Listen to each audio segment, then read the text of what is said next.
अल्लाहुम्मा इन्नका अफून तुहिब्बुल अफ़्वा फ़ाफ़ु अन्नी, कि ऐ अल्लाह, ऐ वहदहु ला शरीक, तुझे मोहब्बत है माफ करने के अमल से, उस मोहब्बत के सदके में मैं तुझसे माफी चाहता हूँ, मैं तुझसे अपने गुनाहों की माफी तलब करता हूँ। या इलाहुल आलमीन, मुझे उस मोहब्बत के सदके में माफ फरमा दे।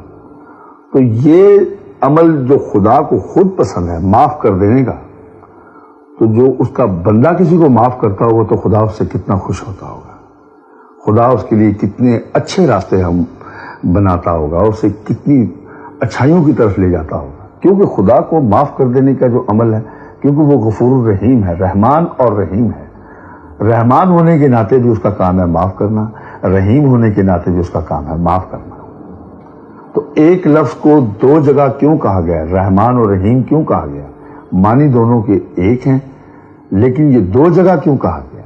इसलिए कि ये पक्की बात हो जाए। जैसे कि आप गोरे को खाली गोरा कह दें तो वो उससे एहतमाल होता है इस बात का कि शायद इसमें ऑफ वाइट है या लाइट वाइट है या डार्क वाइट है।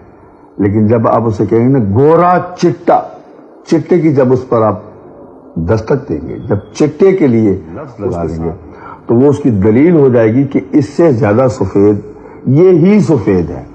या जैसे कि आप कहते हैं काला, तो काला सुरमई काला या और कोई ब्राउनिश काला या और कोई काला। लेकिन जब आप कहते हैं स्याह काला, तो इस बात की तस्दीक हो जाती है कि यही रंग है जो काला है। इसी तरह जब आप कहते हैं रहमान और रहीम, तो ये उसकी वहदानियत की तस्दीक हो जाती है कि वो ही माफ करने वाला है, उसके अलावा दुनिया में और कोई नहीं है। तो उसे माफ करने के अमल से जब खुद मोहब्बत है, तो वो अपने उस बंदे से कितना खुश होता होगा जो किसी को माफ कर देता होगा। क्योंकि कोई आपका दुश्मन नहीं है, कोई आपके लिए बुरा नहीं सोचता। हम अपने लिए खुद बुरा सोचते हैं तो उसके रद्द अमल में कोई हमारे लिए बुरा सोचता है। जब तक आप किसी को छेड़े ना, कोई आपको कुछ नहीं कहेगा।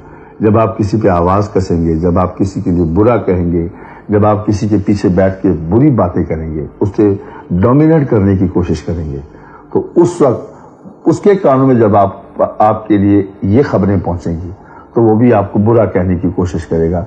आपने अपना ईमान भी खराब किया और उसका ईमान भी खराब किया कि जो आपके लिए बुरा सोचने पर मजबूर हो गए। इसलिए कोशिश करें कि नेक और सालेह अमल आपसे हों।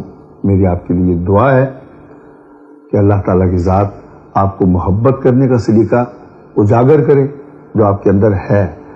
आपको माफ कर देने का जो अमल है, खुदावंद ताला वो आप में उजागर करे जो आप में है।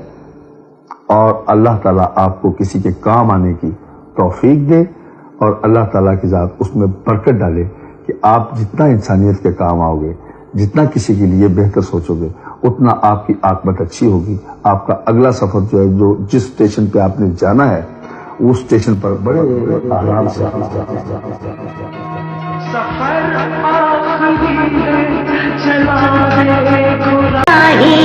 चला हंसते हुओं को वो देखो रुला के चला, वो जिसने किसी से बुराई न चाही चला, वो हम सब से अश्कों की लेके गवाही चला। उसको रुतबा वो मिला था, उसको रुतबा वो मिला था जो सबको मिलता नहीं। राही कफन का सिपाही कोई उसके